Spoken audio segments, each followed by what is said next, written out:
¿Qué tal? Muy buenos días a todos. Good morning. Welcome back.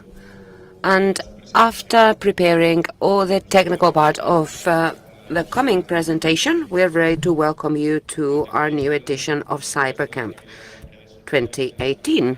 You know that we are on Twitter at INCB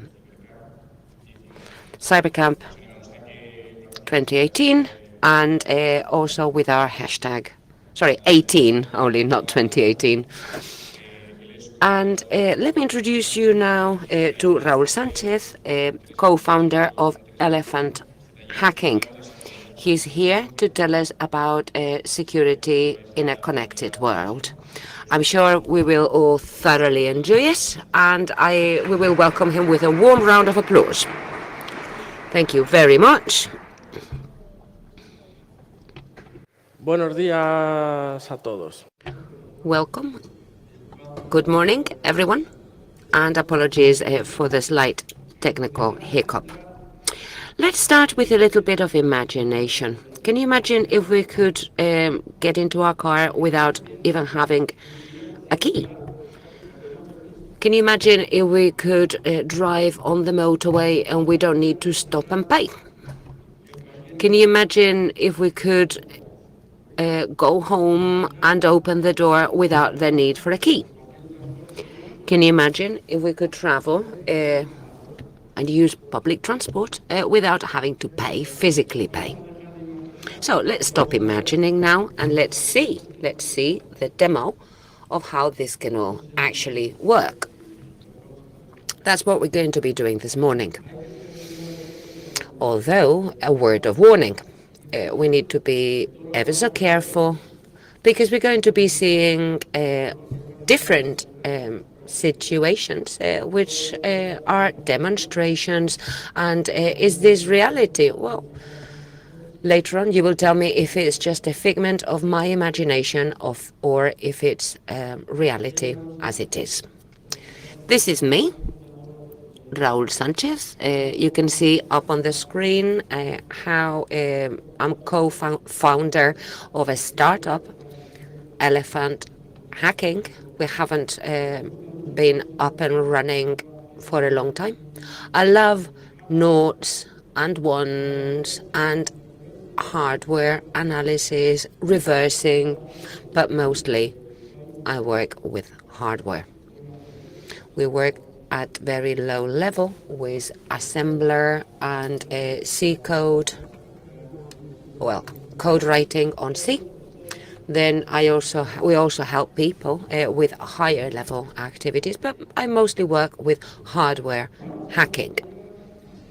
This is the table of contents that I would like to cover during my workshop this morning. Let's hope we have time to cover it all. It's all going to be very practical activities. We'll start with copying a car key so we can use the car without the need for a key. We won't actually be starting it physically, but if you access the internet, you will see explanations on how that would work. We'll just be using the key to open the door, as it is, not to start the engine. The second activity will be going through the toll booth without paying, for the barrier to lift and let us through the toll booth area without paying.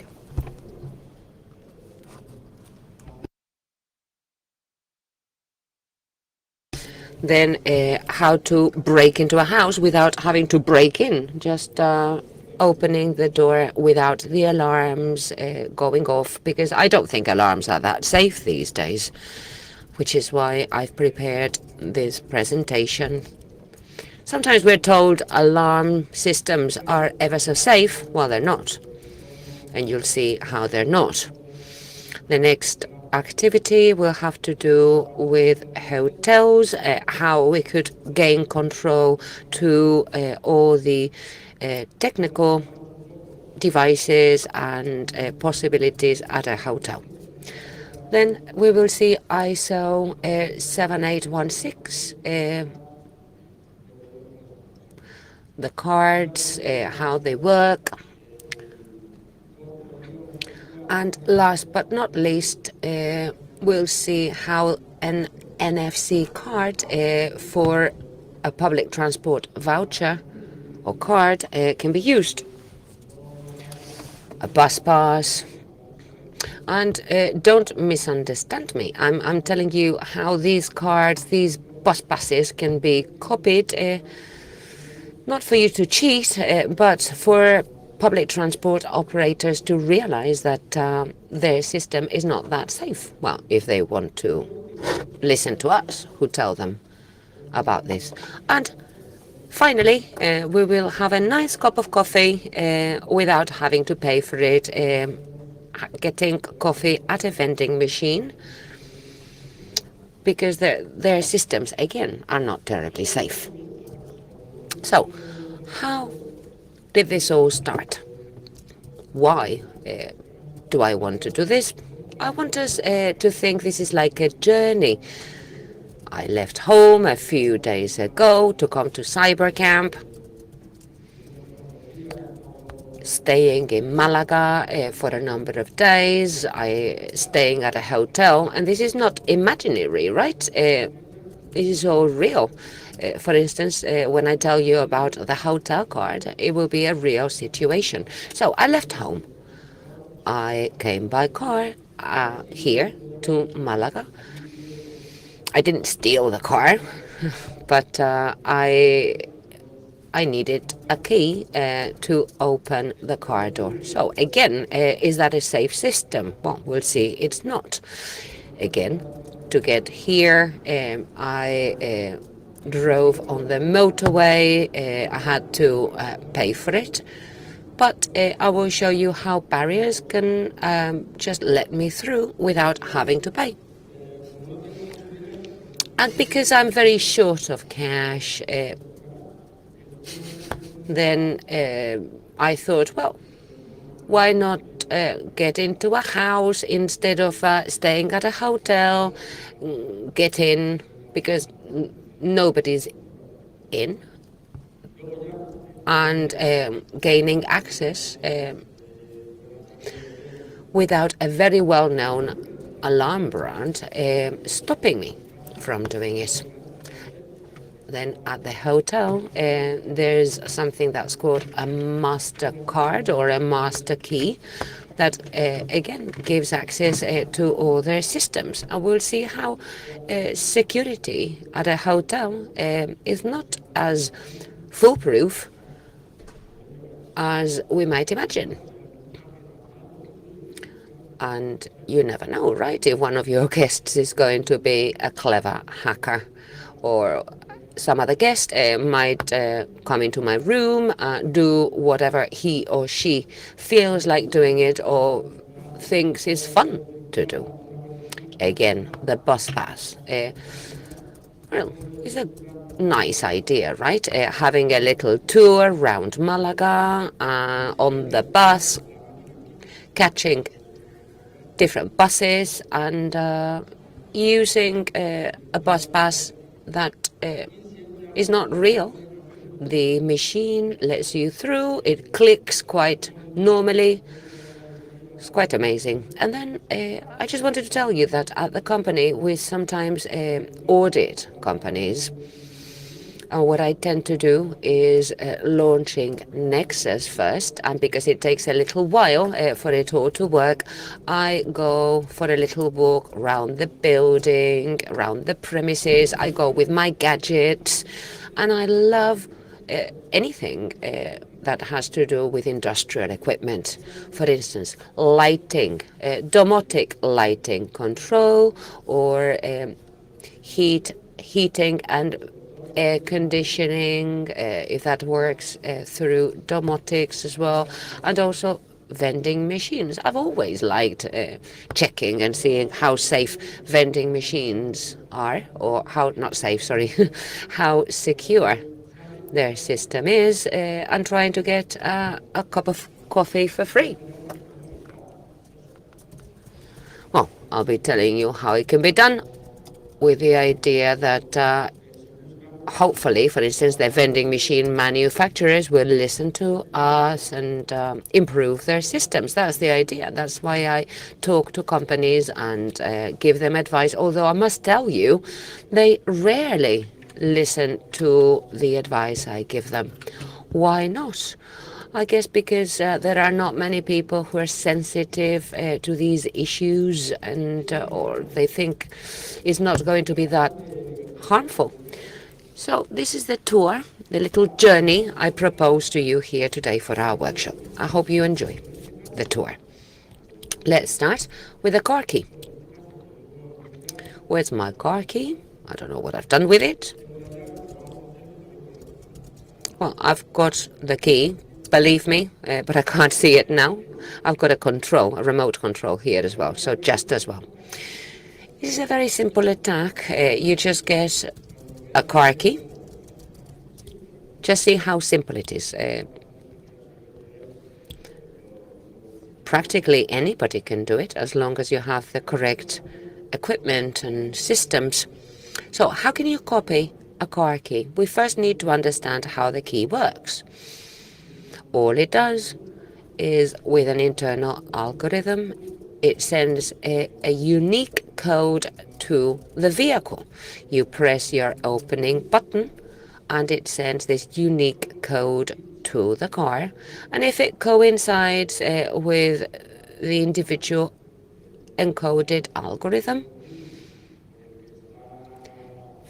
if they coincide, if it's the same, then the door will open.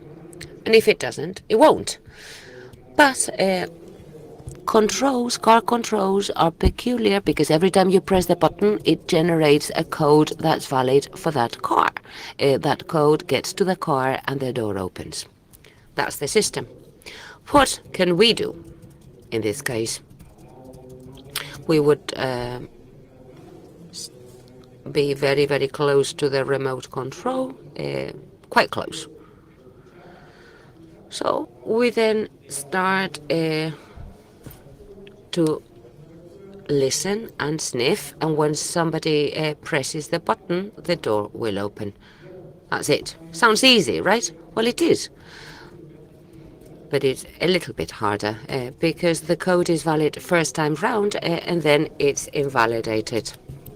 It changes. Even if you send the same code again, it won't be valid. The car won't accept it. It won't recognize it.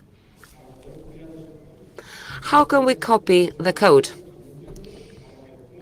You need to have a device in the middle so that the code, when the opening button is pressed, it won't get to the car, it will get to us instead. The car doesn't know that the button has been pressed, but now we've got the code. So the car owner presses the button and they think, oh, that's funny, it didn't open. But it's a man-in-the-middle attack, the usual simple man-in-the-middle attack. All you need to do is be close to the remote control and get the code. Whoops, the screen's not working. The mic is working, right? And another smaller screen's working. Vaya. Nos han prohibido la charla, ¿o qué pasa? Is somebody hacking my presentation or what? I thought it was going to be an interesting workshop. I don't know if the technical staff can give me a hand with this. The smaller screens are not working either. Wow.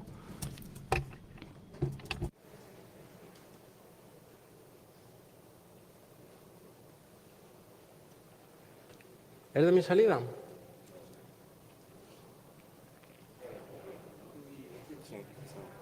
No, yo no he sido, yo no he tocado nada.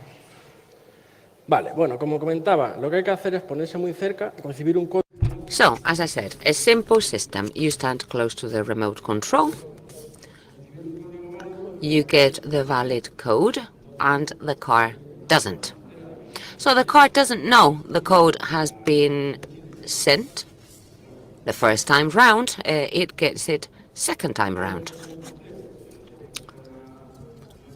So we then have to wait for the car owner not to be nearby. That's best, isn't it? And we would then send the code to the car, and the door will open because the car will think it's the proper key sending the code. So shall we see this for real? I couldn't get a car into the room, unfortunately, but I've brought something that will work in a similar way. Let me try and find the battery. I brought a doorbell. Vaya, qué fallo.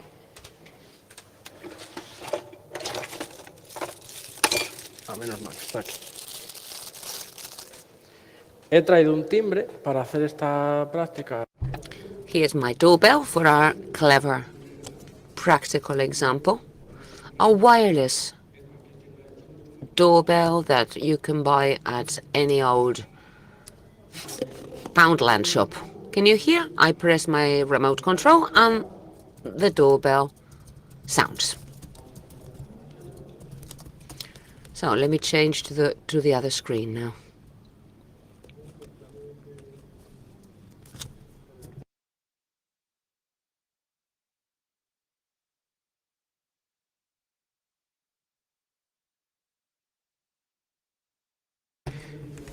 I don't know if anybody here knows very much how radio frequency spectrum works. The RF range. This is SDR. Well, it's a little bit more powerful than the usual smaller versions.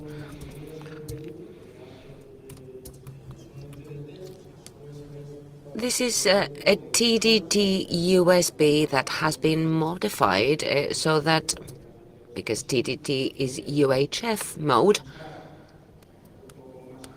it allows you to sniff a little bit beyond the band, the UHF band. In this case, I've brought one from 2 to 6 megahertz. From 2 megahertz to 6 gigahertz. Originally, I thought it was 443 megahertz. Look at this. I press the control. I'm on the right band, but nothing much is happening. Why? Because I bought it at a cheap shop, like a Poundland, and I thought, why is this not working? I was a little bit confused. And funnily enough, these cheap bazaars tend to sell Chinese manufactured equipment, which the transmission in that case, they use the Chinese frequency, not the European one, which is 330. Let me change that then. See if that works. It needs to be at 330. 330. There it is. Can you see it? Look at the graph.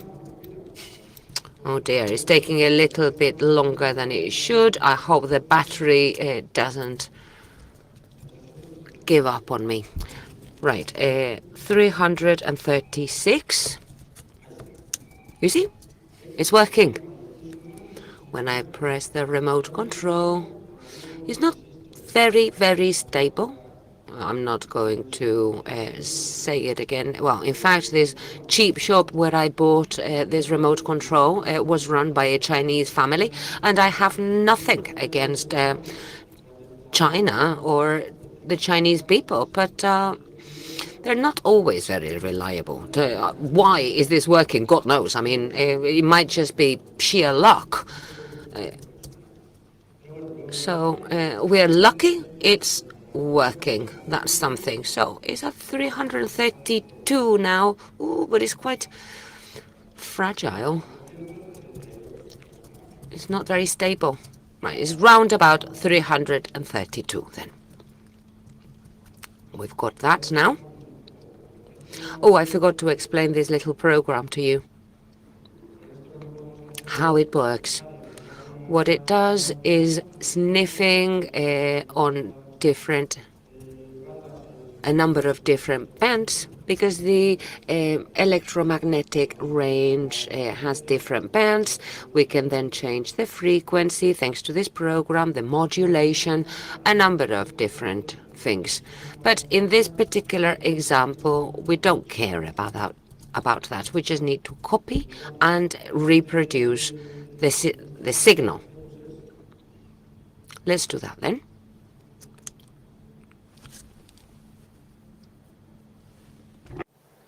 Con una utilidad del proyecto LibroSmoke. I've got this utility from the MoCom Books project. It's a transfer one. And it gives us all different options. -R allows to receive data. With -T, we transmit or broadcast data.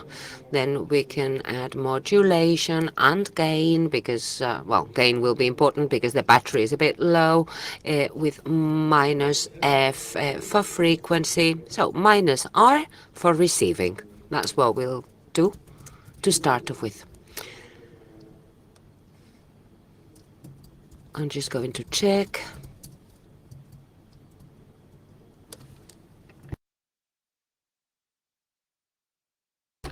The next step is adding the frequency. I forgot what it was. 446, was it? 300. Oh, thank you. It was 336.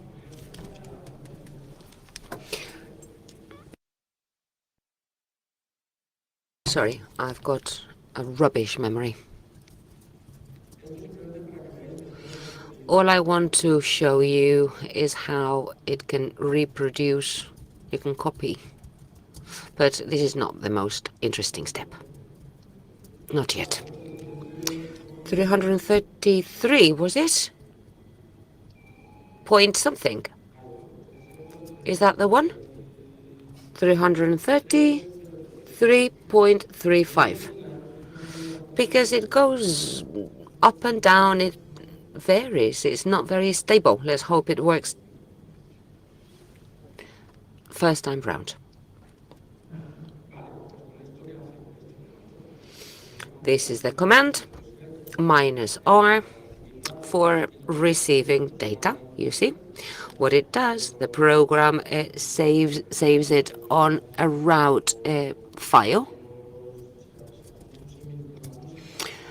If this were music, it would be like WAPs, saving noughts and ones, anything it gets, without zipping it. And then we'll have to do -T, but we're on -R now.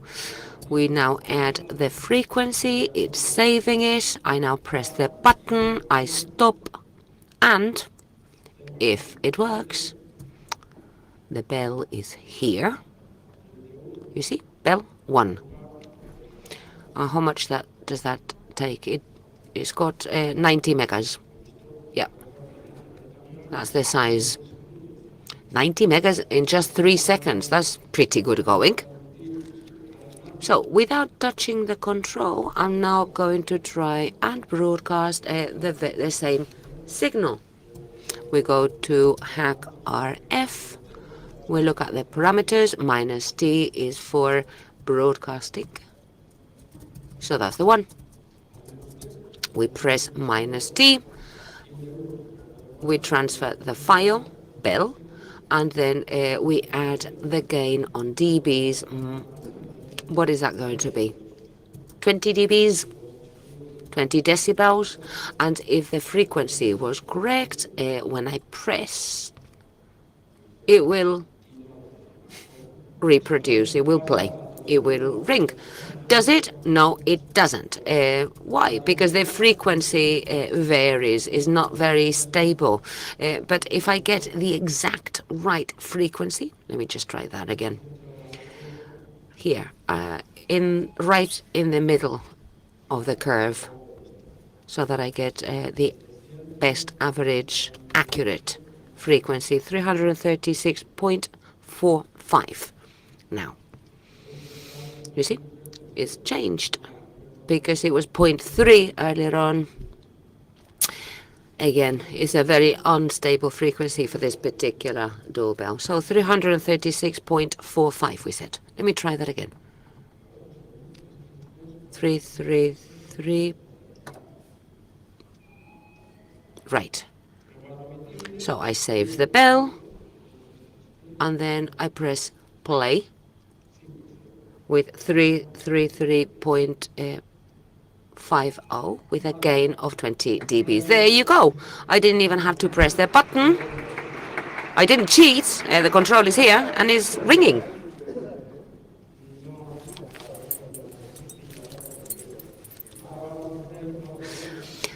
Right, that was a very simple task. We're going to do something more complex next.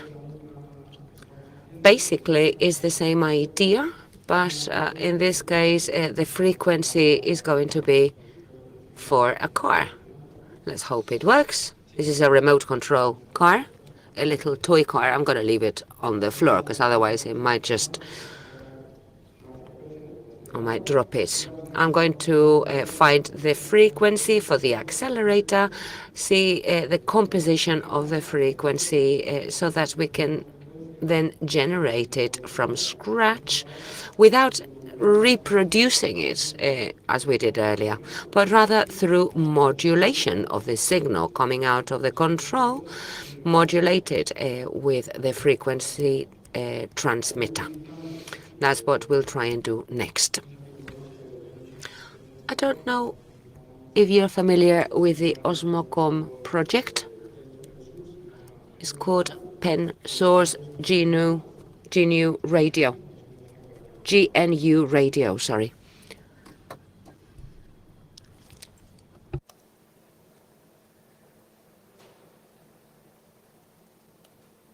Aquí está. Bien, pues aquí tenemos, es de manera visual, lo vamos a hacer. Right, I'm going to do this so you can see it up on the screen visually, generating the signal, checking the modulation so that we can then generate it again with all necessary functions, everything we need for the signal to be generated from scratch, as I said. I'm going to turn the car off first, because otherwise it's just going to go mad. So, what should we do first?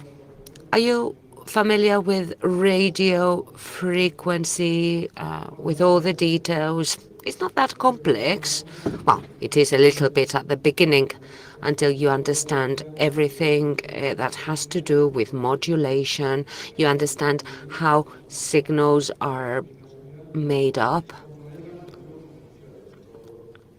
through different very basic functions. Some of them terribly complex. All of that is done on Python, by the way. So you could even prepare your own modules. They're all plugins. So if you want to work with your own module, you can prepare it yourself. But it's not really required. Most modulations you can get as a plugin, unless you come across a particular situation which doesn't comply with the normal standards, or where you want to have, imagine, your own unique transmission or broadcast that nobody would be able to sniff. In that situation, then you might want to make your own, which is not simple, but it can be done. For instance, in the military, there are modulations that are normal for them, but complete unknowns for anybody else. Well, you could even crack those with something like this. Cogemos el mando a distancia, no lo he hecho antes. So, we get the remote control, we check the frequency for that transmission, the aerial is getting the signal from the remote control. We press forward. It's not 336 or 400 megahertz, because 333, I forgot to mention that it's the American standard, which is the one that they use in China as well, not in Europe. So this would be a legal bell for the US and China, but not for Europe. But in this case, there's another free frequency, 27 megahertz. There's quite a bit of noise there. So 27, there it is. So we're already receiving something. What is it? Is noise. So it's not going to be very clean. I don't know if it's going to work very well. I don't know if there will be something transmitting on this frequency, because you don't need a license to broadcast or transmit on this license. It's open and free. Look at that huge peak there at 27.3 on that band. 27 point what? 035. Look at it. See those frequencies there? See how we have that horizontal line? That would equate to 0. That would be our 0. And what else? We've got those tiny waves oscillating, stopping, going up and down. Those wavelets. That's an AM type modulation. The sinusoidal wave stretches and then goes narrower again. Why? Because we first have 0 without any oscillation. Then 1 would mean a tiny pulse of 2 tiny sinusoidal wavelets. And then depending on the width of the pulse, that would mean it's 0 or 1. It depends on the width, I insist, of the pulse. If it's a very small pulse, that would equate to 1. Oops, sorry, the speaker corrects himself. If it's tiny, it would be a 0. If it's wider, it would equate to 1.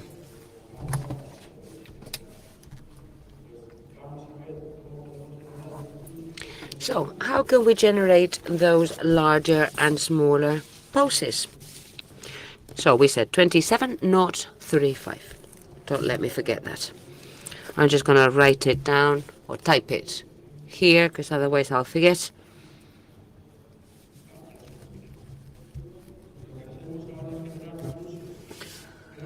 So we will now be generating larger or smaller pulses for noughts or ones, depending on the remote control. For instance, it might be 110. Well, you'll see what I mean in a minute. On the left, nought 1, for instance. On the right, whatever it says. And what does that do?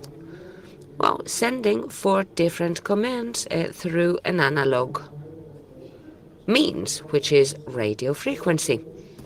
So let's first check what pulses this remote control actually broadcasts or transmits.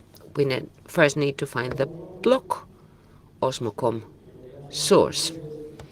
What does that block do? Connect up to my radio frequency reader. The driver is ready so that through the USB port, communication is possible then with the radio frequency transmitter TXRX. What does that mean? That smaller ones that would cost you 10 euros can't transmit. They would only receive. In this case, it can both transmit or broadcast and receive. But if we have an SDR USB, the typical one for TDT devices, we could do the first part of this exercise, but we wouldn't be able to transmit the code, sending the command to the car so that the car would start, as if by magic. We wouldn't be able to do that second part. So what do we do first? we first need to enter the number of pulses divided, pulses per million that I get from that signal, an analog signal. Which is endless. It's actually as many spots or points as the accuracy of our device in order to measure those pulses. So an analog signal would oscillate, a sine wave moves from a 0 and it keeps oscillating all the way back to 0. So 0, 1, 2, 3, 4 to, whenever we are tired of measuring or as high as our device can measure, and then back to 0. And that number of pulses that we have from the first 0 to the second 0, that number of pulses is what we can set here. We will say 20 million pulses per second. 20 million times within a second, I'll measure that sine wave. So from the first 0 to the second 0, I'll measure the wave 20 million times per second. So I will be sampling at a rate of 20 million times per second. That's what I meant to say. It's a sampling. It seems quite high, but some are as high as 100 million or a very steep resolution. Ours works great at 20 million and is more than enough, especially for what we have here is more than enough. We don't need a higher resolution. All right, so it's 2 to the 6th power. I said 20 million.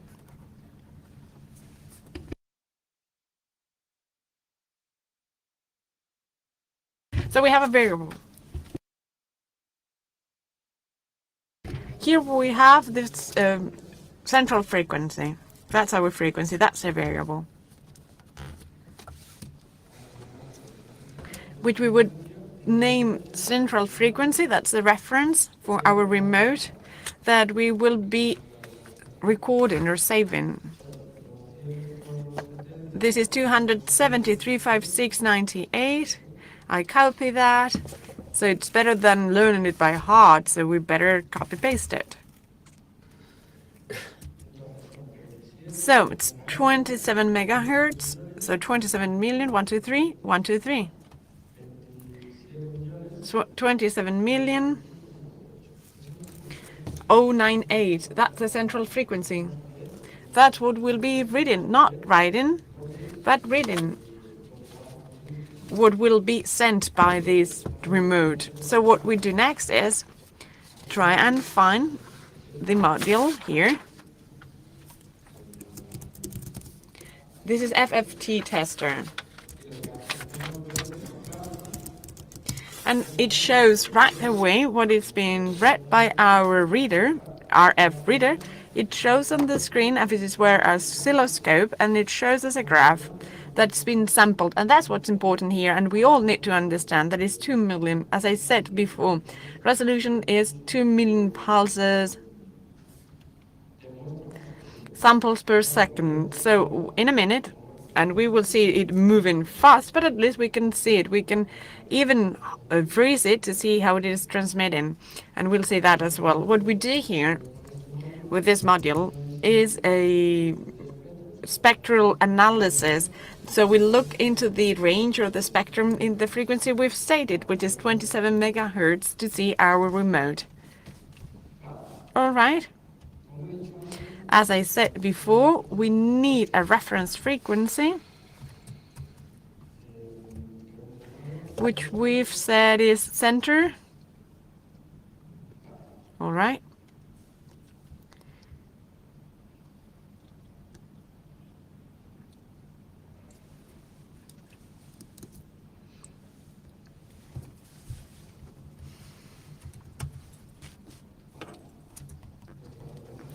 So this is our base frequency.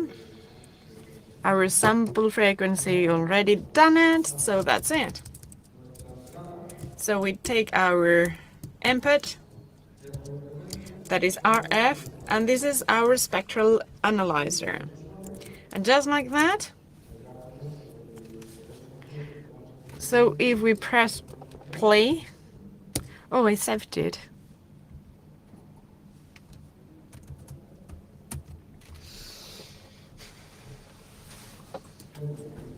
Same as before, but now with our frequency, which is 27 megahertz. So if I press it here,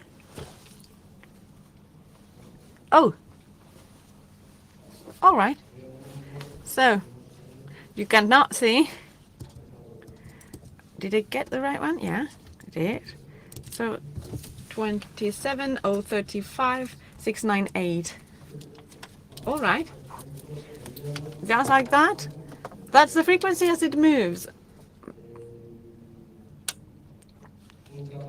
But let's handle it now and let's change it. And we'll see a few more parameters. This was the central frequency. Let's try and see how we can add the pulse modulation.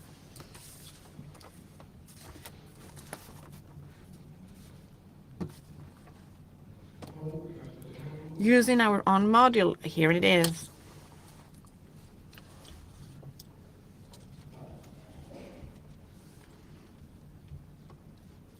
All right.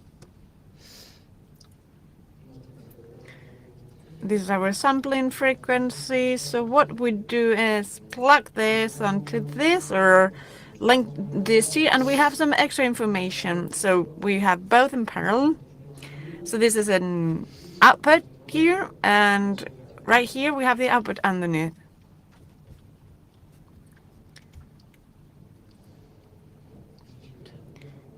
I don't know whether it's the batteries or what, but there's something wrong here.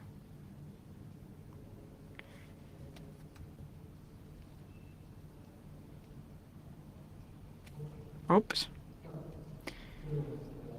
I guess it'll work now. Well, just like that, for the first half of it, we would get our reference frequency, and what we do next is save it on our drive with the new module that I'll add, which is this one here.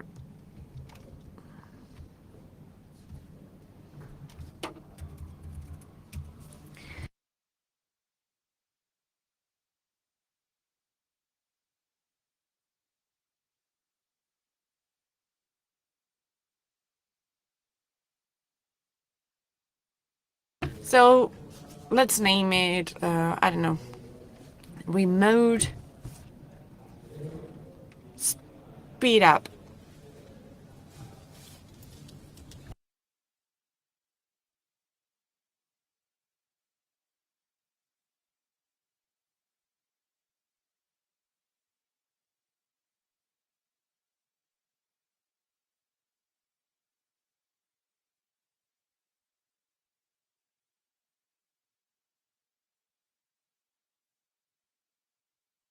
Well, this is not compatible because we need to translate it into float. All right.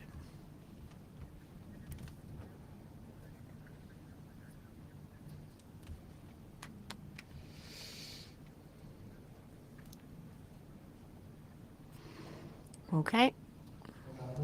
So what we do here is when we turn this signal, that is a complex signal, into float, as you probably know, a complex signal has a mixture of frequencies, so we rule out or discard what's the imaginary side of it, so we only leave the output. We forget about everything else. Okay.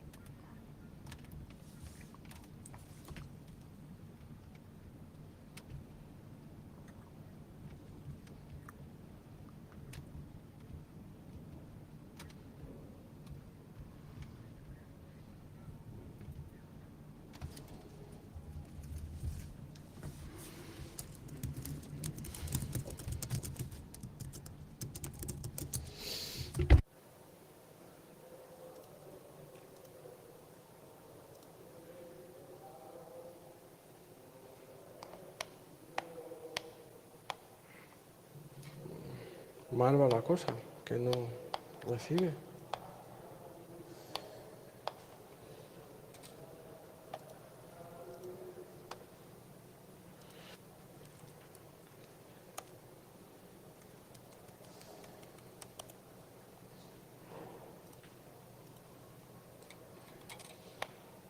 Ahora, este sí. 27035.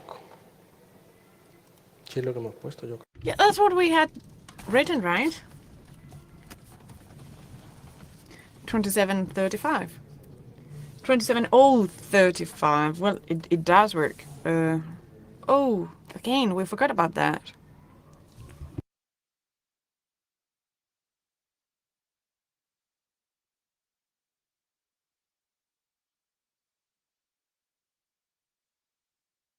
Okay, maybe we were not getting the right gain here.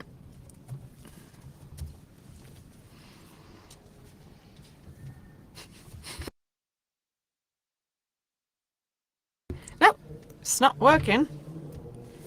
As an emergency kit, I always get...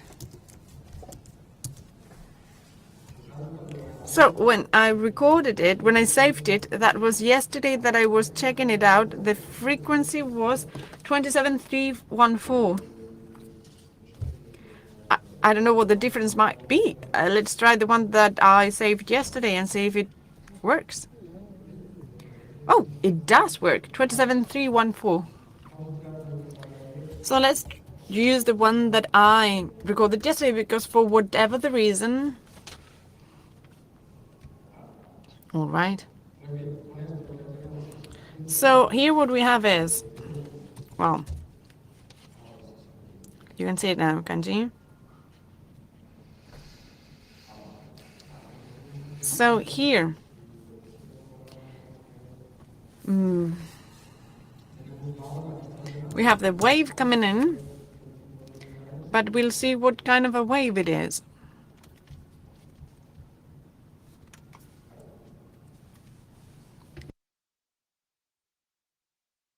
That's what we've seen before. This is a wave.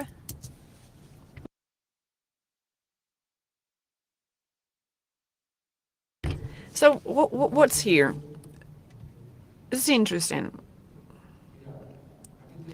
So this is a white pulse, another white pulse, a smaller pulse, another one that is small.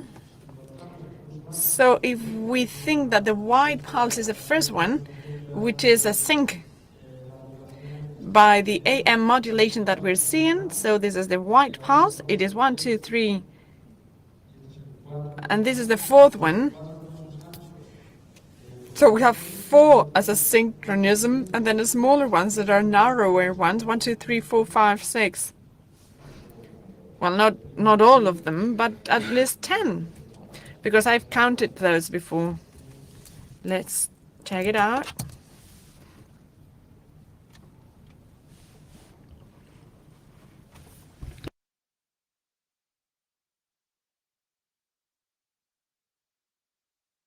So we have 1, 2, 3, 4 white pulses, and we have 10 that are narrow. So 1, 2, 3, 4, 5, 6, 9, 10.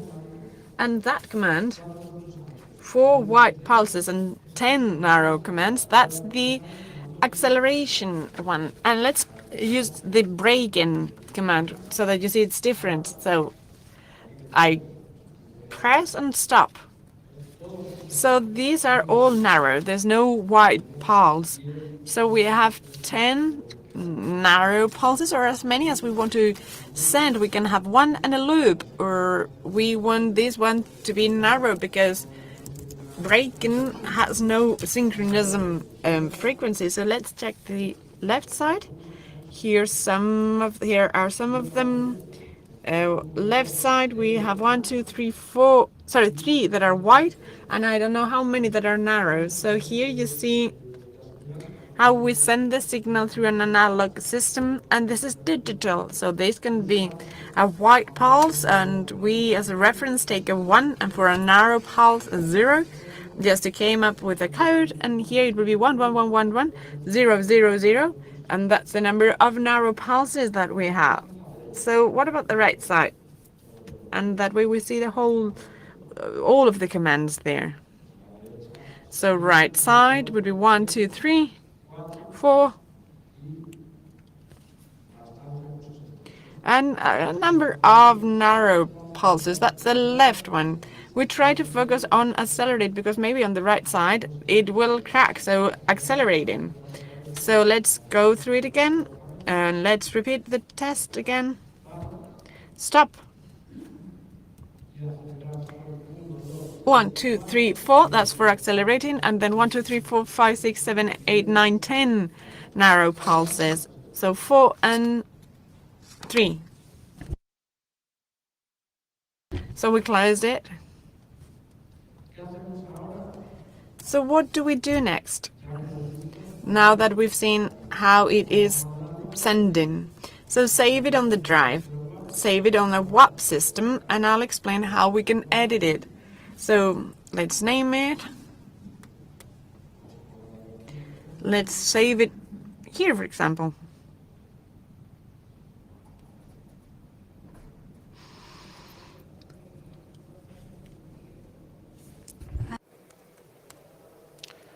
Acelera. Accelerate or speed up. So come here and let's press play. And so I saved it here. I stop, close, and we should have a file that is accelerate.wap.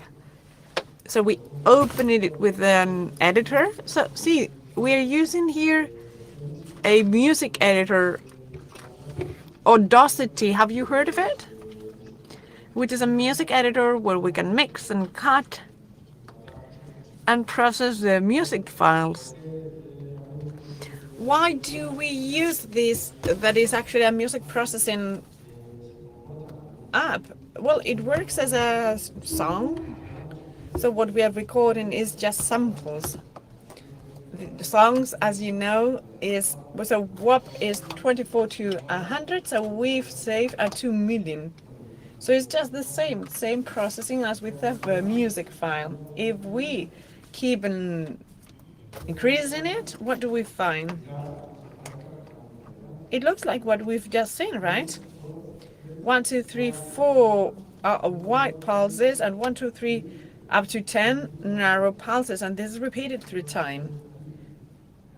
So I got the wrong one. Well, doesn't matter. So we have wave here, waves that are sine waves that are small, very small, and here we're zooming in, and since they are so close together, this is described as a 1. When it is sent, well, when nothing is sent, is a 0. If lots and lots and lots of waves, another 1. So it is modulation, which is AM modulation, analog modulation in width. And now that we've saved it, we can record the signal, we can save the signal, and remove this.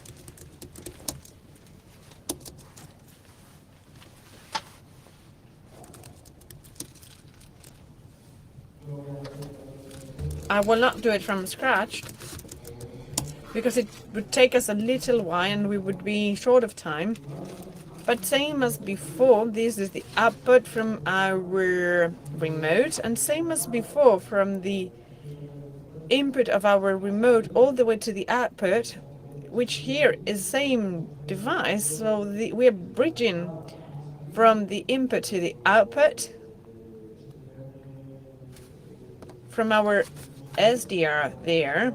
And so next, what we do not do is plug the output right away, but we process the signal from the minute it goes into the receiver till, well, so what we've processed here is an oscilloscope, so until it goes there, reaches there. Why do we need it? Well, we need to see it is a stable frequency, no noise here. Let's see. All right.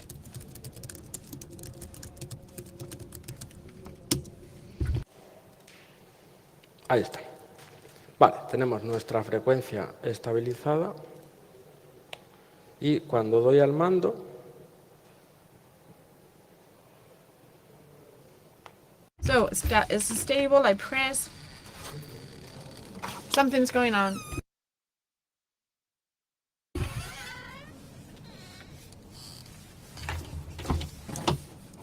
All right. So what do we have here? So we have pulses, ones and zeros. What we get here is our previous sequence with ones and zeros. Here what we've done is, as a reference, we've taken time from the transmission of a one. Sorry, this was a zero. So from the beginning of the sending, and then the time when the sending of the one starts, and then it ends. So we are saving the time, and we have it here. So we have time that it takes to send a one, so that we have a frequency. Or a square band. This is a square band, same time as it takes us to have our reference frequency from the radio remote. Let me expedite it, because otherwise we run out of time. So what's next? Next we need to do this, and we have the time, right? So we get our frequency.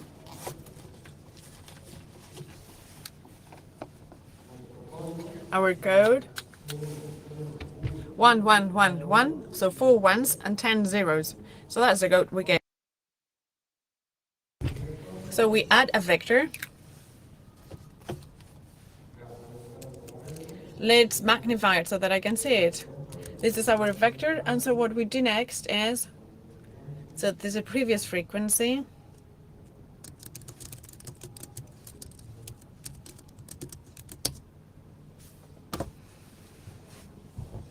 So you can see, right? So what we do here is 3 ones. This is the white pulse, then a 0. We stop transmitting, then 3 more ones, another white one, and then 0, and then 4 times over. So we have 4 pulses that are synchronism, sent by the remote in accelerating, and then 10 small pulses, 0, 1, 0, 1, 0, 1.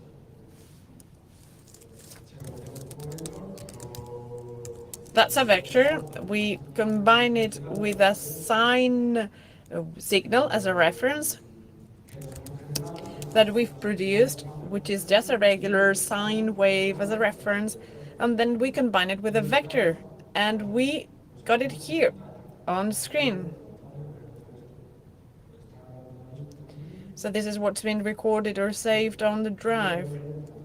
And we see that we had our frequency, and there we had this, plus this. This is the peak where we are working and transmitting. This is the code that we produced next, and so we press, we click it on transmit, and here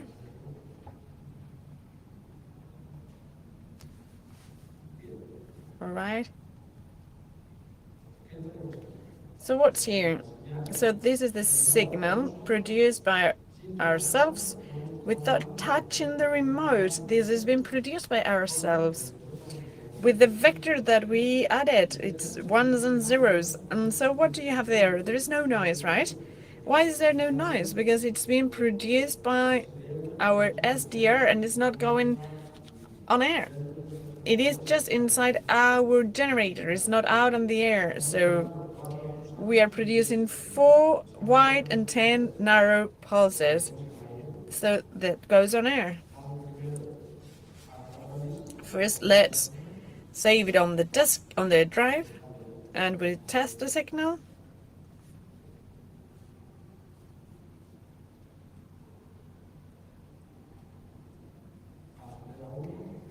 Accelerate 1, that's what we've produced.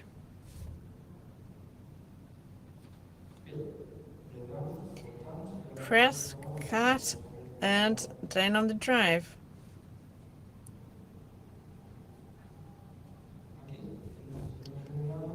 This is what we had, and then we have the bottom signal.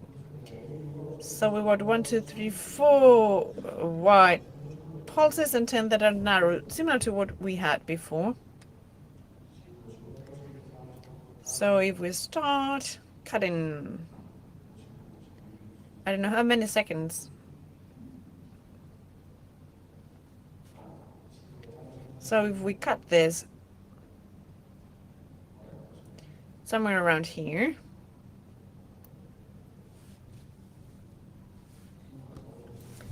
and then we cut a chunk out of here,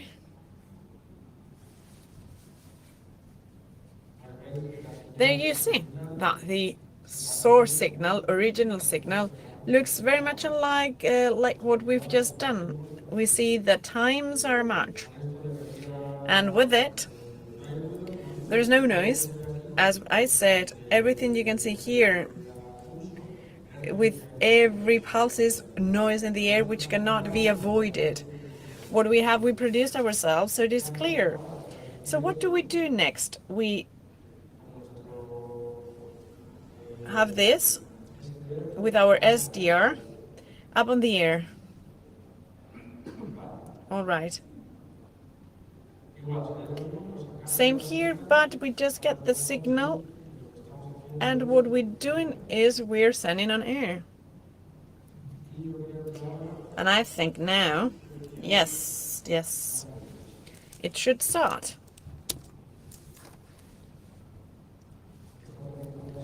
This is the signal in transmission.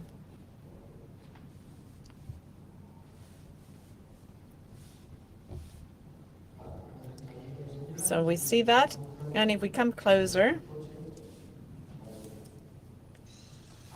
here should move. And as it's happening, why do we need to come that close? People might think, well, it's little range, right? But that's right, that's because the gain is slow. If we add a larger gain and we play and we click on play, I come closer, and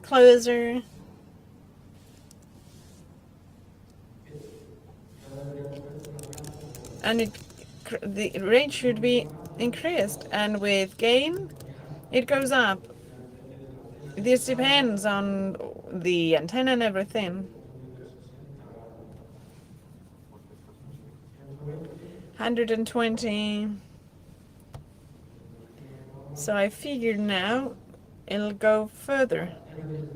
This is 27 megahertz. There's noise, ambient noise, and the batteries and everything, but that was it.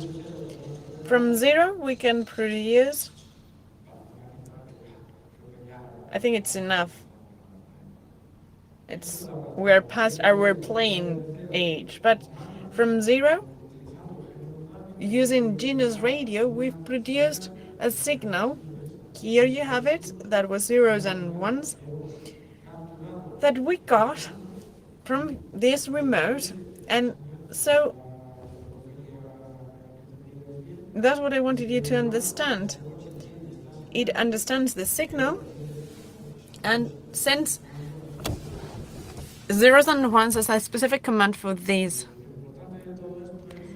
Important thing here is, okay,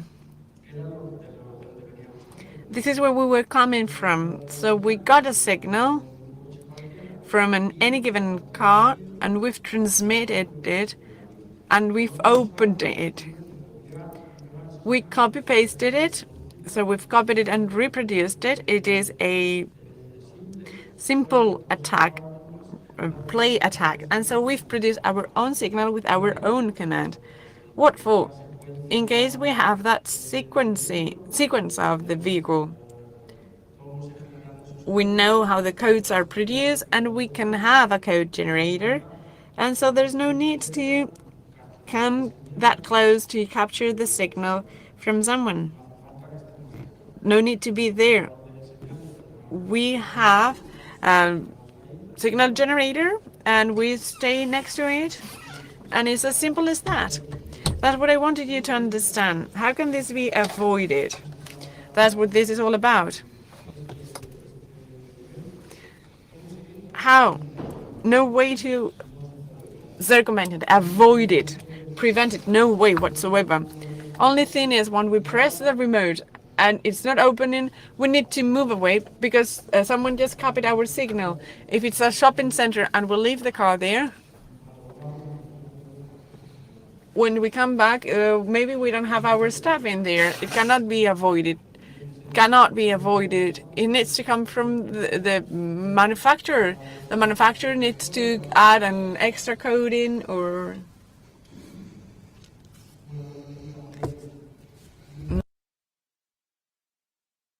a different code, but that will not allow for a code to stay valid after some time.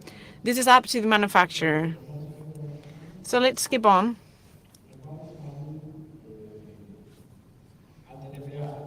So the electronic toll system.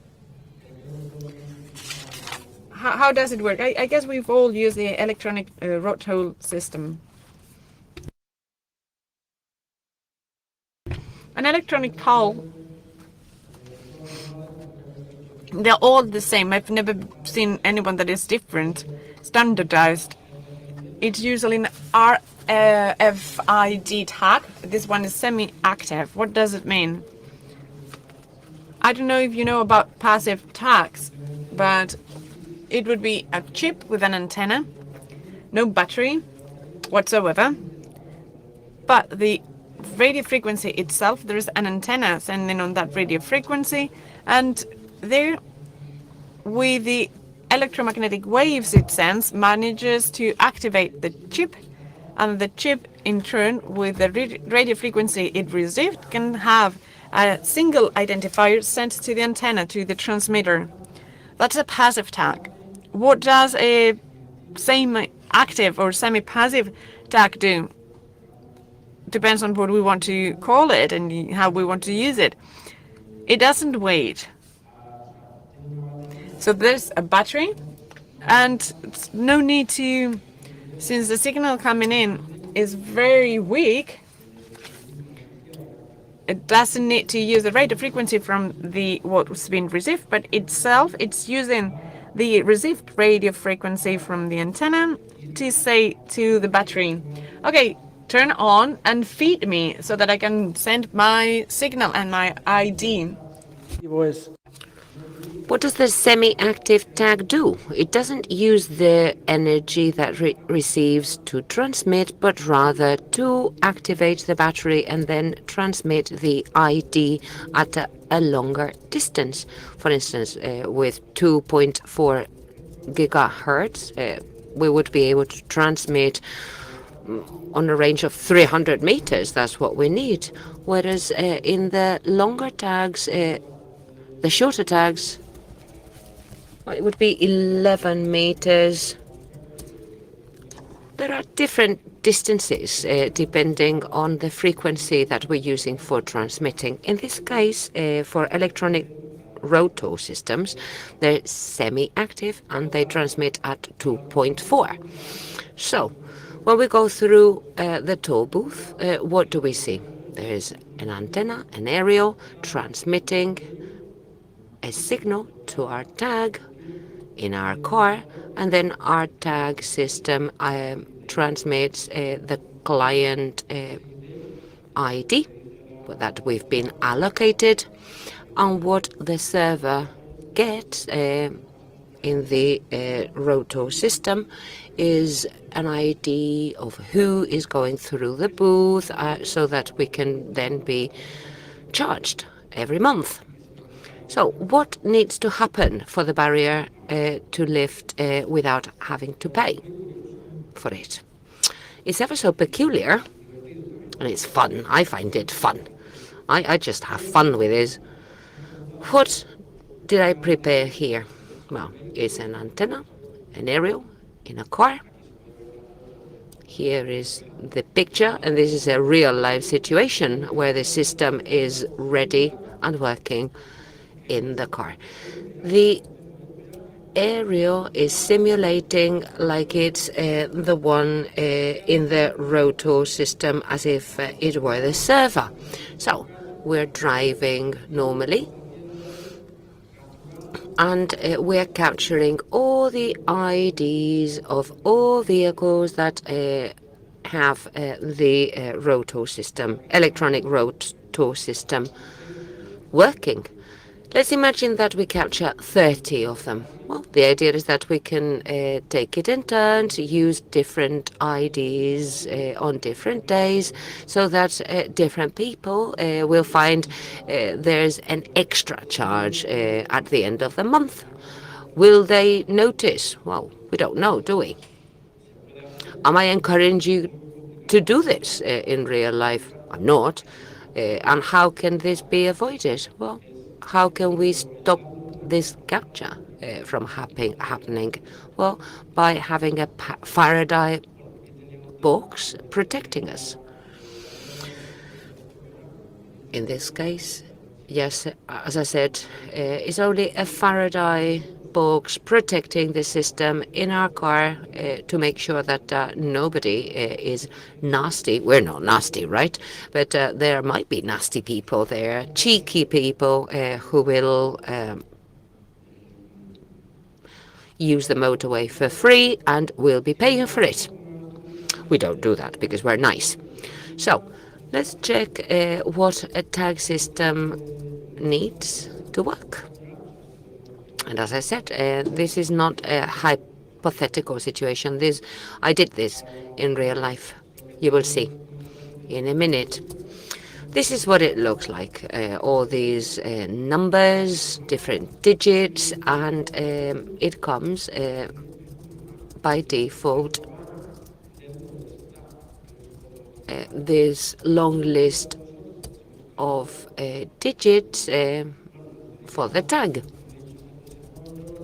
So, because our company works with software development, one of the things that we've prepared is a programmable chip so that the code can go in any position we like. So, as I said, we would go for a little ride in our car, capture a number of IDs, a few of them, and then change the ID in the right position so that with a switch, we would just activate our transmitter for the electronic rotor system. The antenna would receive it.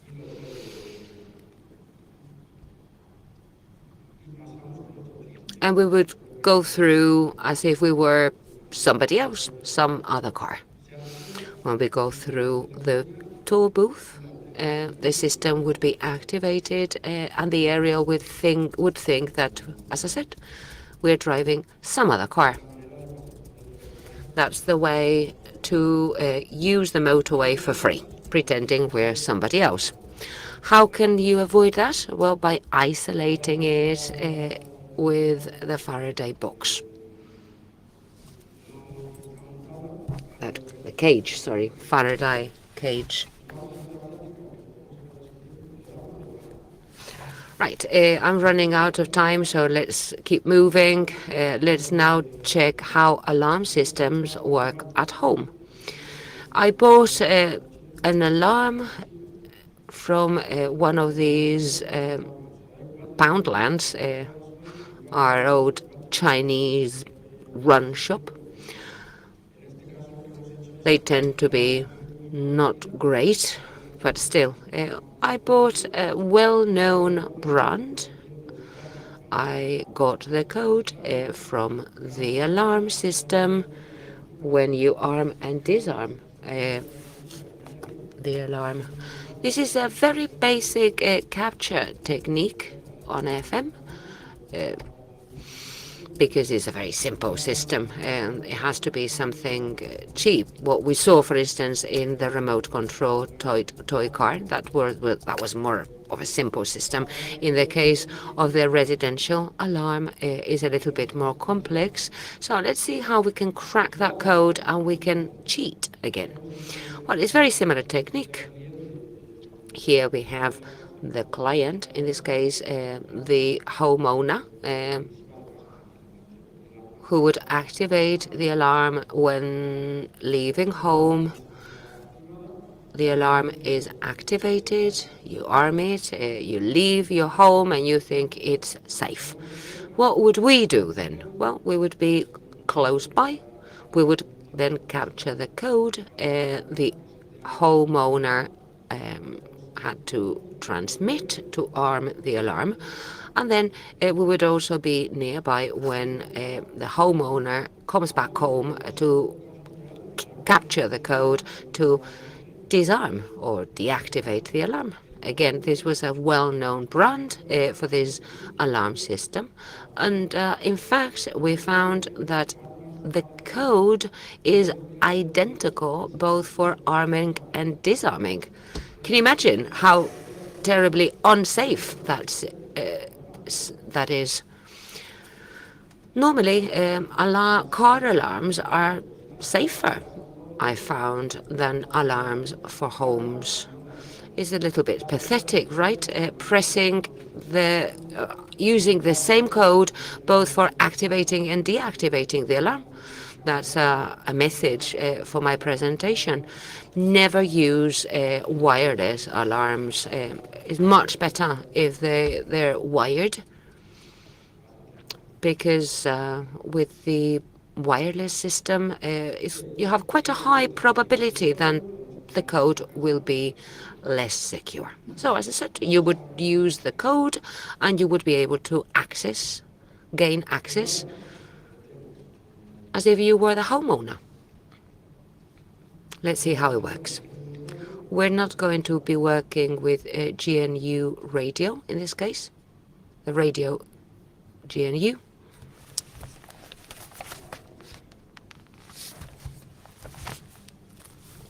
Here it is. I'll be using the same program we saw earlier to capture the frequency. Let's see what it is.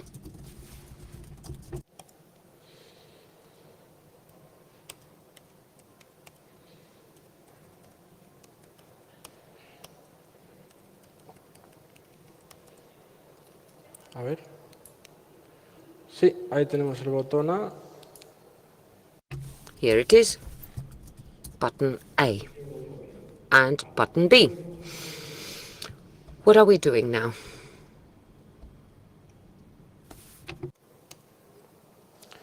Pues con esto vemos que yo doy al botón A, que es... See how it works. I press button A for arming. This is button A for arming. Now I'm going to press button B. Whoops.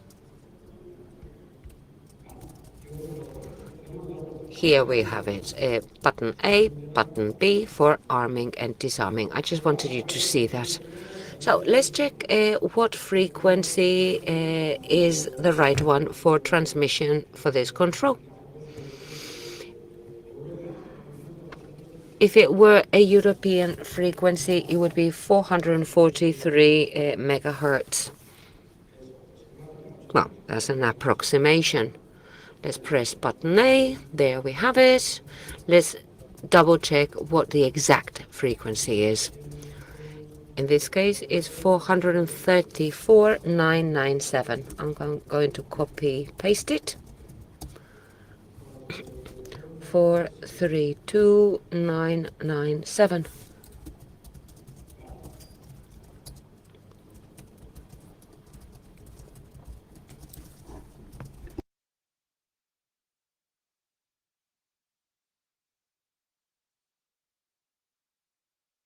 There it is. And now we're going to copy.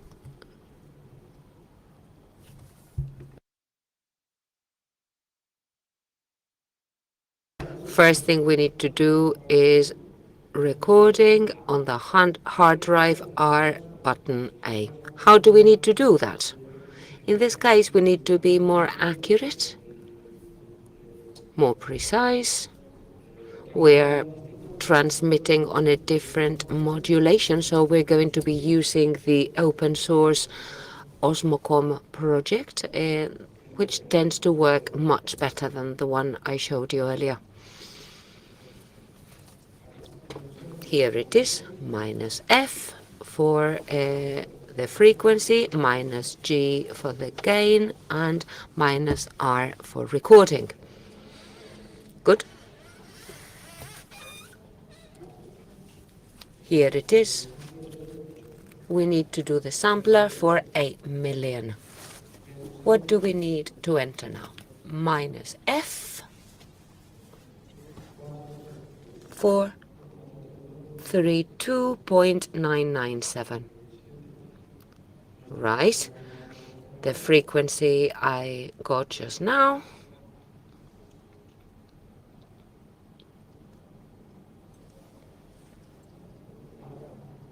Right.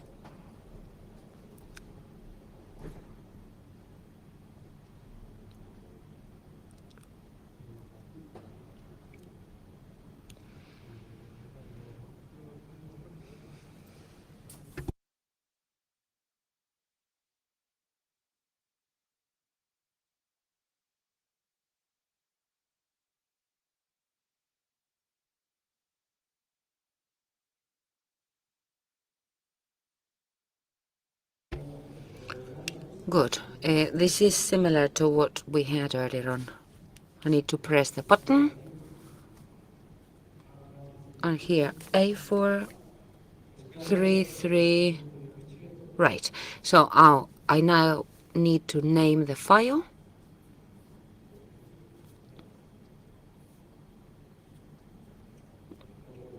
Button A.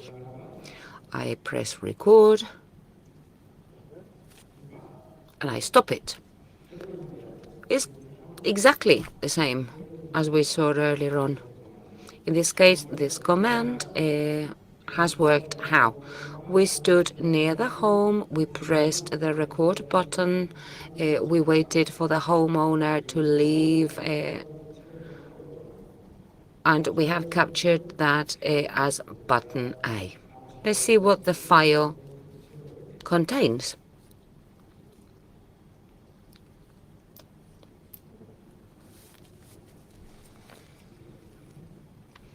Where did I save that?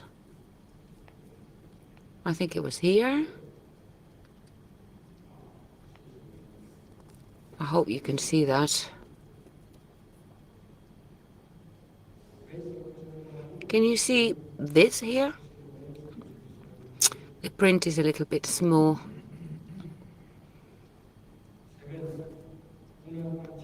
Well, I can see here some little marks like stains.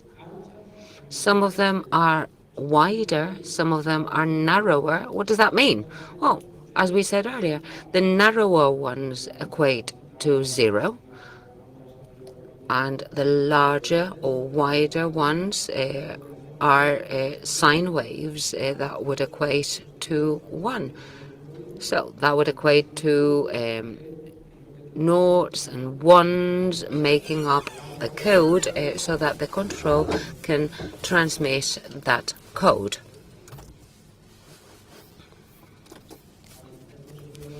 Right. We can do this manually, but this is very helpful. It's very visual. You see?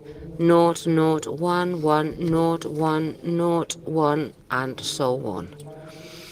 That is generating that sequence is, well, I need to copy it, by the way. You see, nought, nought, 1, well, and so on. I've copied it. I don't want to waste time. So we generate that code with noughts and ones. And what do we need to do next? Just as I showed you earlier, we need to then analyze the width of the pulse. Although in this case I'm using this more visual system, I find it a lot more convenient, to be honest. You see, there it is. I'm going to explain you how it works, but in fact I cheated a little bit. This is one I prepared earlier. We've got there 25 pulses in all. And look how it's synchronized perfectly well. This is not like the remote control that I showed you that I bought from the Chinese shop where it was It varied quite a bit. In this case, it's much better synchronized. You see, the pose starts, then it comes down, another one starts, it comes down. And from this line to the next, that would equate to a full sine wave. So from this line to that one, that means the sine wave goes through 0. Because a sine wave always starts at 0, it goes up to 1, 2, 3, whatever, then it comes down, back to 0, before it goes back up again. In this case, we see the pose, very tiny pose within the sine wave. So it's not even a whole sine wave. This is more or less half of one. This is a narrow pose coming down to 0, then going back up again, another narrow pose. And look at that third one. It almost fills up completely the sine wave. So we have separated those narrower poses from the wider poses. The narrower poses tend to be round about half of a longer pose, which is very helpful because the server for the alarm can tell whether it's a 0 or a 1, well, and so can we. So you can read the information, because that's what we're doing, right? We are just transmitting noughts and ones, in this case not digitally, but through an analog channel. It's a frequency algorithm, that range. So I don't want to copy it because in fact we can do this manually. You see, 0, 0, 1, 0, 1. Right, so I could do that manually, type it in, but I'm not going to do that. This is a very clever tool.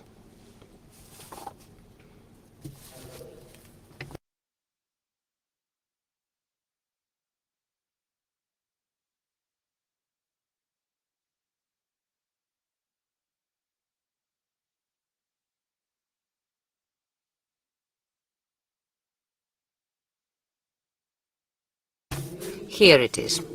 So, as I said, this is very clever.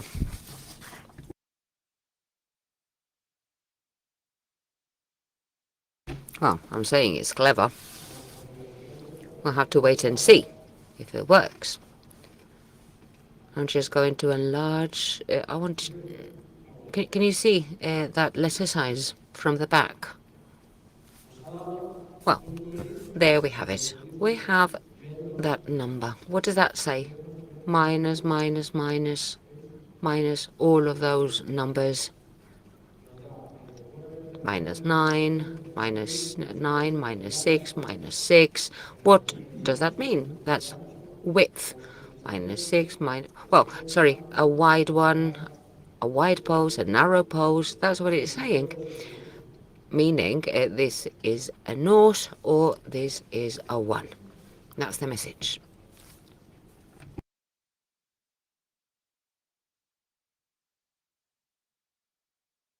Well, I have here the one I prepared earlier.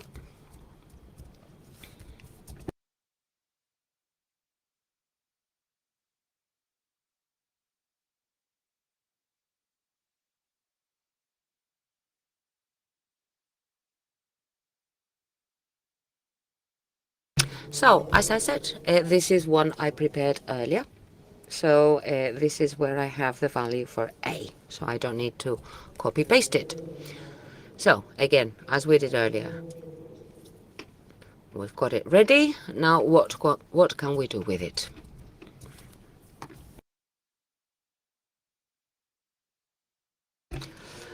We make sure the sequence has no gaps in between the digits.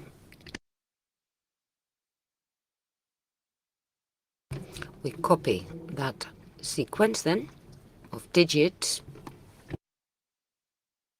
And then I get my Arduino. How much does this cost? Well, about 10 euros, that's all. I have a radio frequency transmitter. I bought this one at a Chinese shop, by the way. How much does this cost? Well, about 5 euros, that's all. So it's a very simple system, right? A very simple device. Another one which is a little bit more complex, but still it's analog, right? So just that very small investment plus a little wire simulating an alarm system that costs hundreds of euros to gain access to a home that might cost hundreds of thousands of euros. Let's see if it works. We connect the Arduino. Let's cross our fingers so it works first time round.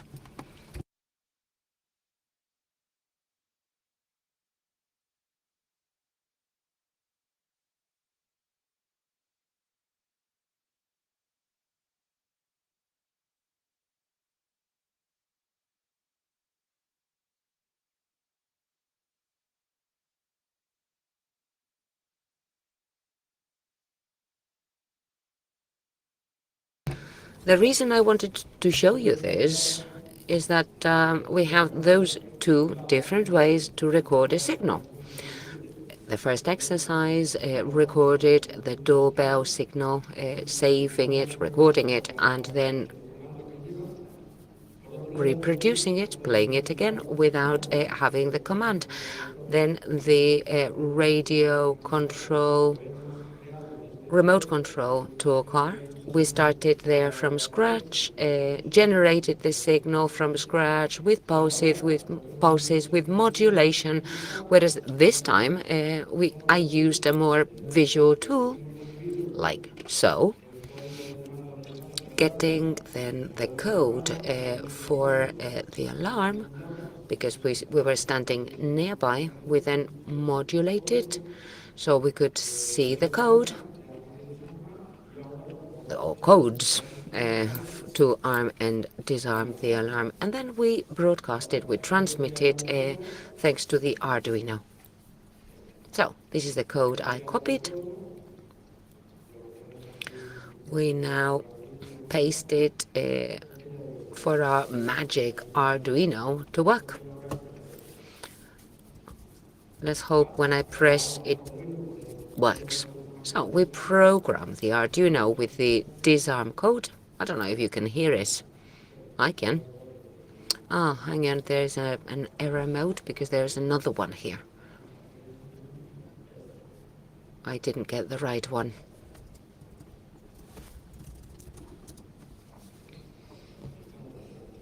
Oh, the port was wrong.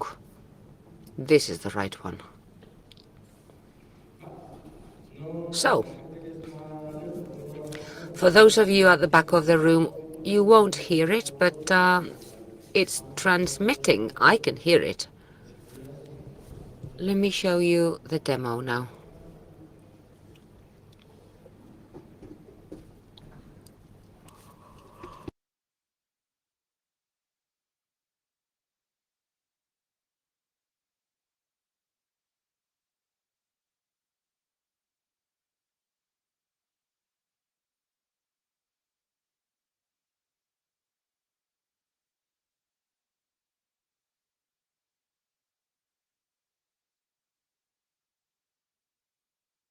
I now connect the Arduino.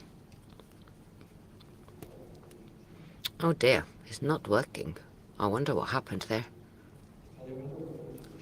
It's getting to where it needs to go. I can hear it. Ah, right, because it's 15,200. This is live or direct.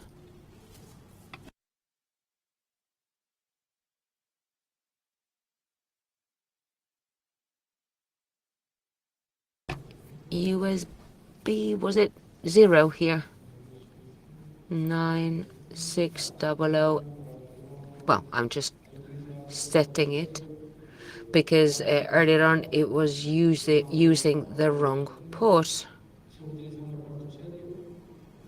I still use, I might be old-fashioned, but I still use a serial port for my communications. So you will see it's USB here, but in fact the serial port is still quite common because it can cope with much larger speeds.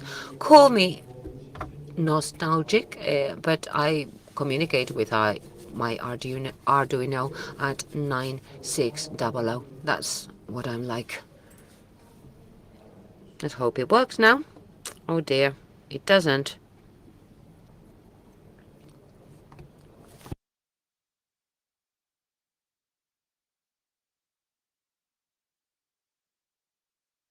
Again, apologies, because only people who are right at the front of the room will be able to hear how this is working.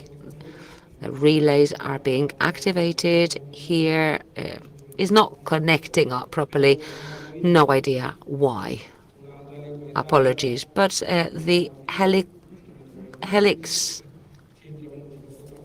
wave, I actually made this system by myself with a screwdriver. You just measure the length. You need to measure the wavelength at 400 megahertz. I can't remember how many centimeters that equates to. And for the width is the same idea. So just for 10 euros plus my Arduino, I could gain access to a home with an alarm. You'll just have to take my word for it. How could you avoid somebody doing something like this? Well, having an alarm which is not wireless, which is also not a very well-known brand, so that people can't copy the code. And what kind of alarm would that be? Well, definitely wired, not wireless system. Your sensors should be wired, not wireless. Because I forgot to tell you a story earlier on. I had to buy an alarm for me to learn how to do this, and the most popular brand in our country, that's the one I bought.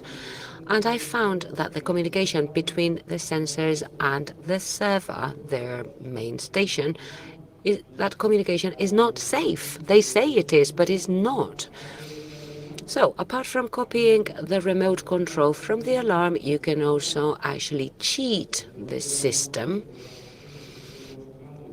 For instance, if it didn't work with a remote control, if it worked with a keypad, well, even then we could gain access by telling the alarm system one particular sensor is not detecting anything. We would be standing next to it, and we would be able to cheat the whole system at the company's headquarters for detection not to work. So it's quite scary, right? How terribly insecure this all is. No security whatsoever. So let me move on to the next exercise. Remember, this is a key to a hotel room. A key card. Right, this is going to be a simulation. And I'm not encouraging you to do anything like this, but I'm just going to show you how it could be done. How does a key card work at a hotel?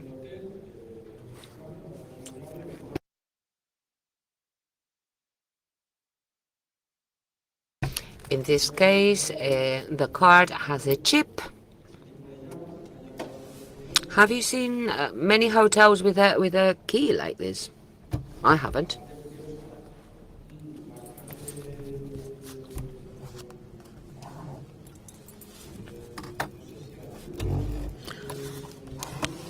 Not many hotels have a key card like this. It's quite an unusual one. But in fact, it's quite a safe system if they use it right. The standard, in this case, the ISO standard is 7816 with a protocol that uses an EPROM memory. How does this work? Well, it has a memory bank protected by a password. So we can read the memory bank, but we still need a password. And why is this key card different or peculiar? Well, because we can read it, we can see the code, we can see the ID for that key card, plus any other information that the manufacturer or the hotel reception has added with that 6-digit password.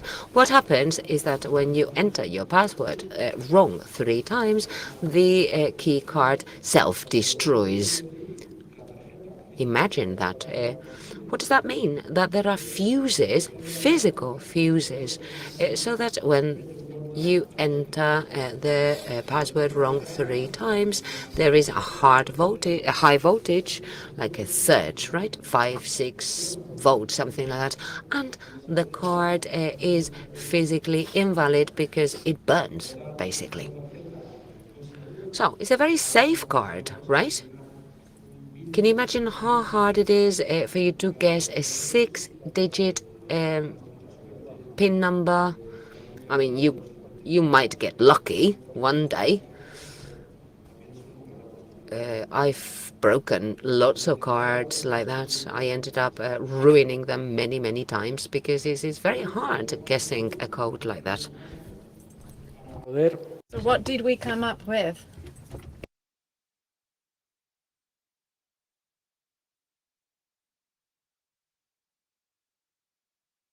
So this is the card, the inside. This is an EPROM card, as I said.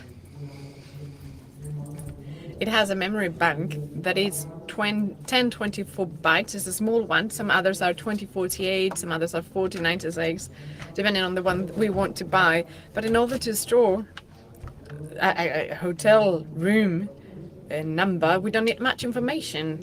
So you see the first 6 bytes in our bank, memory bank, match a single ID. Usually that's the manufacturer. Those 6 bytes cannot be modified. We cannot save anything on top of them.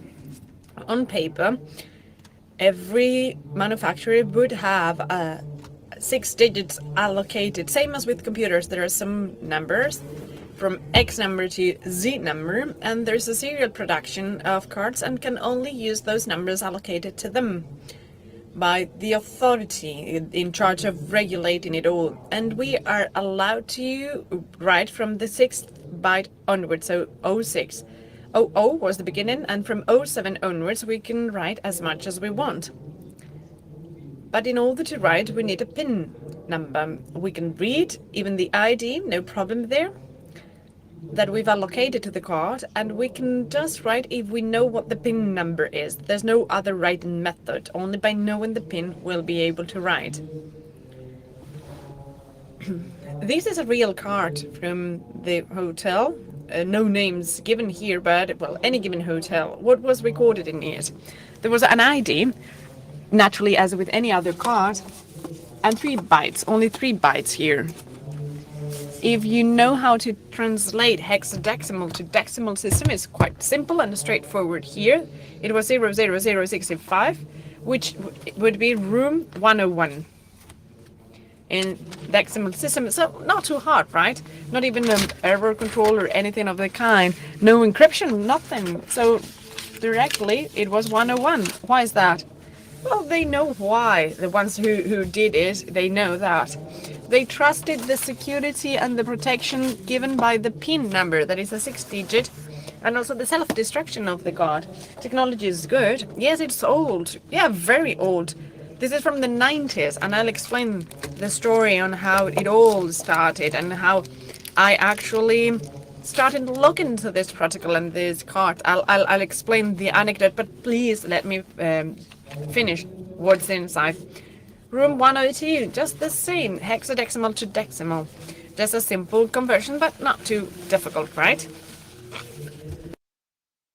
And in this hotel, the master key, someone would guess what the code was. 0000. The empty card is filled with 1s, so here for the master key, 0000. And as I say, this is real life. I got the card. Don't ask me how, but I managed to read it, and I guessed the code for it. Not very difficult. It is just common sense, right? You see 1, 2, 3 cards, you just try it out, and easily you find a combination to open any given door. All right. So how does the story begin? Because before I move on, I'd like to share the story with you. As I said, I grow old, and in the 90s, I was already thinking it through. And there's this friend who comes and says, you know, there is a video club or a video store. You remember what they were like?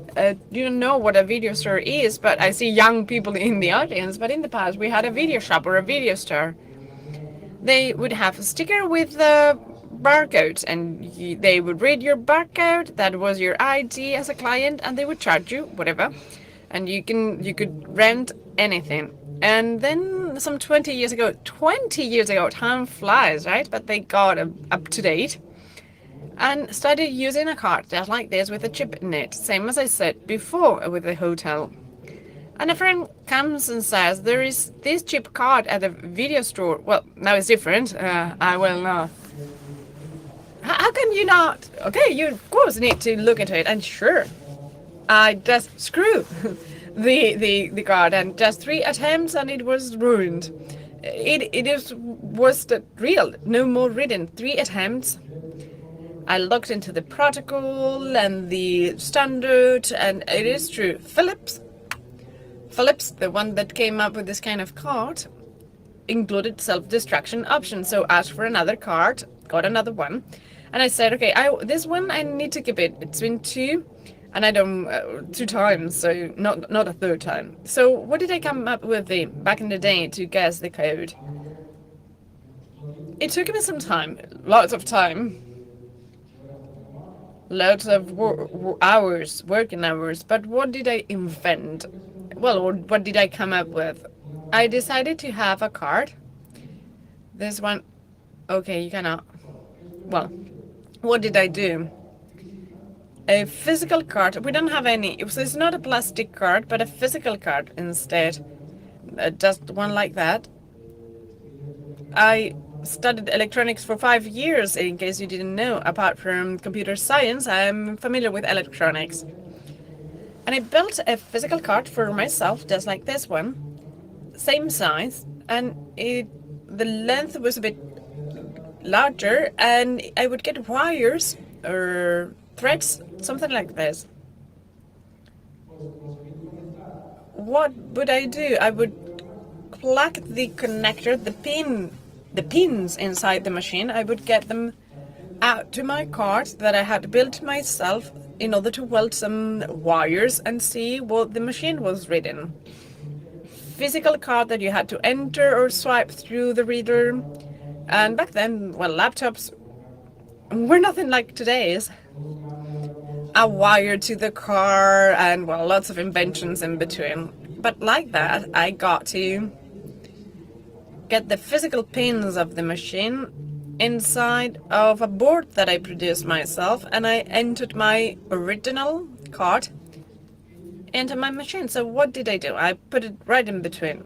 So this has been done at a hotel, because this was my CyberCamp trip, true, but it all started further ago when there still were video shops or stores. So I had that card, I wired my card all the way to the real card, this one here. I placed myself in between to see what was being sent. What did I manage to see? Well, the pin on the card, and well, I had several cards, but the same pin over and over. So funny, isn't it? And I saw what was transmitted through the card to the machines. Always same pins, always the same. Well, so just using readers like this one, this is a bit more modern. This is a parallel port, but this is very modern. This we didn't have before.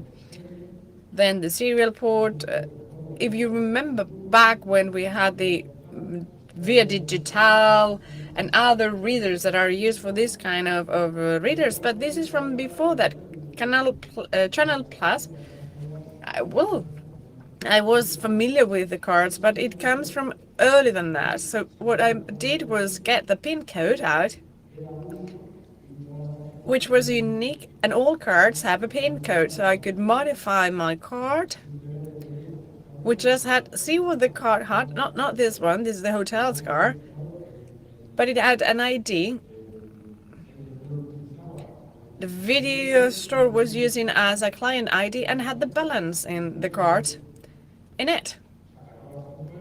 So €5, I don't know how many percent as it would have been back there, but €5 now, and you would have it here, and you would swipe it, and you would get the €5 worth.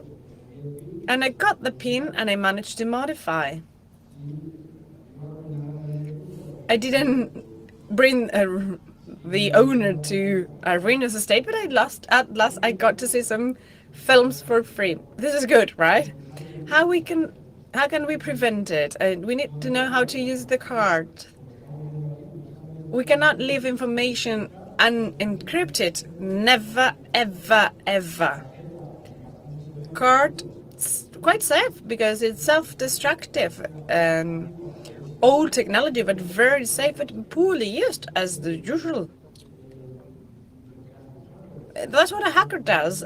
It's not inventing. It's not just, we've found that technology is not properly used, that is not being done right. They encrypt information, and instead of 5 years, you say 05, you kind of have 5 year encrypted with a private or public key, so that I don't know. I cannot know that this sequence says 5 year. That's the conclusion here. You need to use the technology right. I think we have time for one reading. I haven't said it before. This card came in later. I removed every wire and everything, as I said, same as with the car. And at night, had to be done at night, so that was not fun.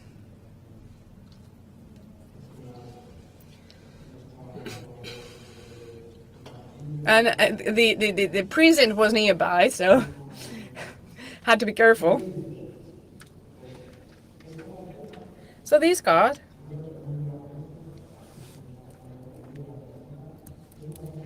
maybe the older people in the room know about it, but know what a PIC is and an EPROM is. PIC is a programmable microchip, but is inside the card. So you can have this. It's not so trivial. It is an assembler. It is a basic assembler. It's a NIX assembler, 8-bit, very basic, but you can program yourself a code inside the card. So we have time? Oh, no, really, not. So you can program your card, and on the assembler, you can build things. So what did I do? This is my card, the card I have, and you put it into the reader, and it saves the byte sequence sent by the sender. So you have the original card, the other card, and it saves the PIN. And we cannot try it because we don't have time. And you keep it with a card like this. You need no wires or anything of the kind. So a hotel, what else can we do apart from sleeping and breaking into other people's rooms with this kind of cards? Well, we can have fun with industrial control of a hotel. A hotel is quite complicated. There's boilers, fancy boilers actually. Also temperature control or window opening and blind control. So what can we do with it?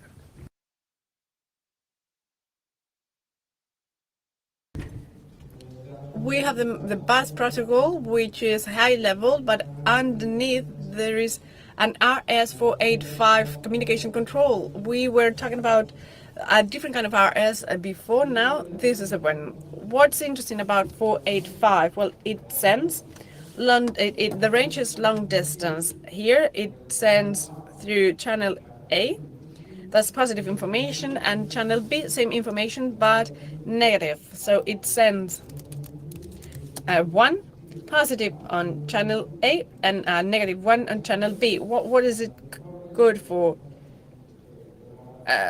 Probably just so that you understand, the idea is to send information for long distances, widely used in areas with high noise, wherever we have lots of interference and we want to make sure that information does not reach destination altered. And here we have a short demo of a module plugged to a fan. So this one with two buttons, and it's Modbus. That's what the language they use to communicate. And in between, everything we've done before is for sniffing. It's not radio frequency sniffing here, but Modbus protocol that we are sniffing. This is serial transmission. How does Modbus work from one module to the next? Communication follows one flow. It's not two ways, but it's only two ways. So it has no RX and TX, only TX. It only sends one way.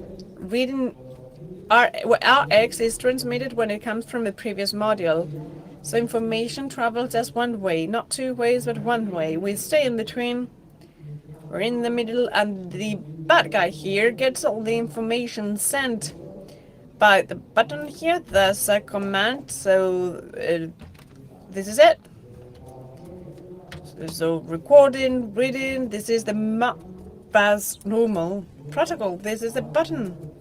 So activate the fan. So I stay in between. As if you remember about the car practice from some years back, here is Modbus, but back there it was CAN bus, bus CAN. Just the same. You are in the middle. You listen everything coming from button A. You grab the command you're interested in. You change it and send it through bus again, and you easily cheat any module. So at the hotel, in order to, what can we use it for? See how much fun the hotel is if you change the temperatures in the rooms, also lighting, turning off and on the lights. People go crazy. And you have lots of fun for an evening, for example. And you can change anything you want. You can trigger wrong alarms and hidden systems and sensors that are not working. Actually, I was thinking of turning a ventilator and a fan on. You can cheat any device saying that they are overheating, even though it's not true. So several things. Then the travel pass. And I've finished. How does it work? Travel pass work. Same as before. These kind of cards that I have here. These are cards without a chip or anything. They are just RFID.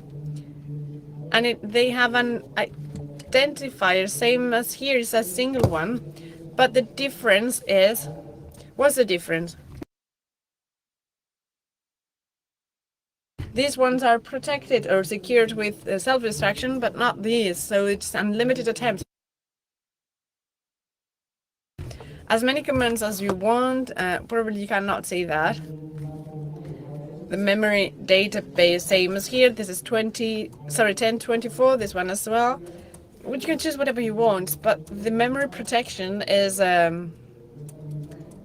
not limited to any attempt. You can send as many attempts as you want. So what did we need to do with this card in order to modify it? Well, we need to be patient, mainly. Why do we need to be patient? Because algorithm in it is huge. It would take us 10,000 years to mine the code out of the card.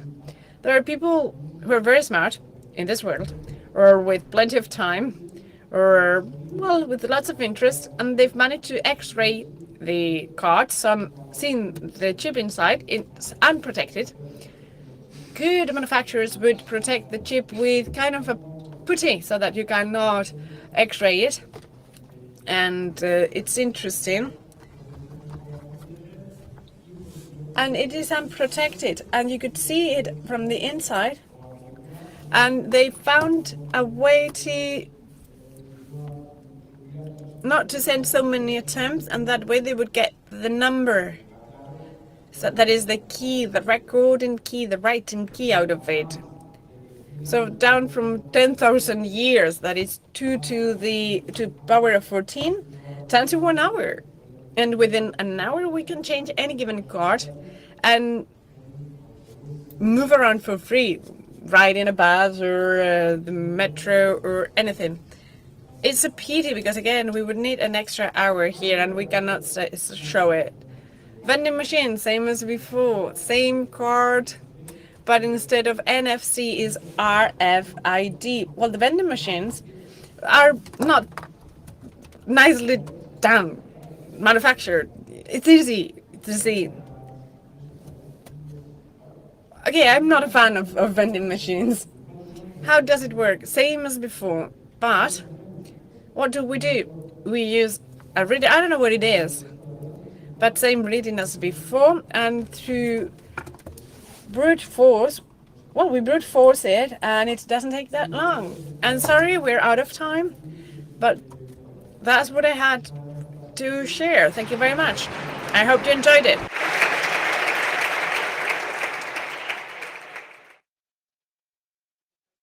¿Alguien tiene alguna Other questions?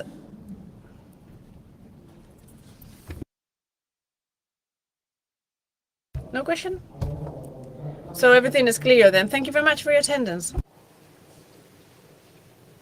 Si alguien se quiere acercar, If you wanna come and touch, it's all here. You can come and touch. That's why I bring it. If something doesn't work, it's just a matter of speaking live.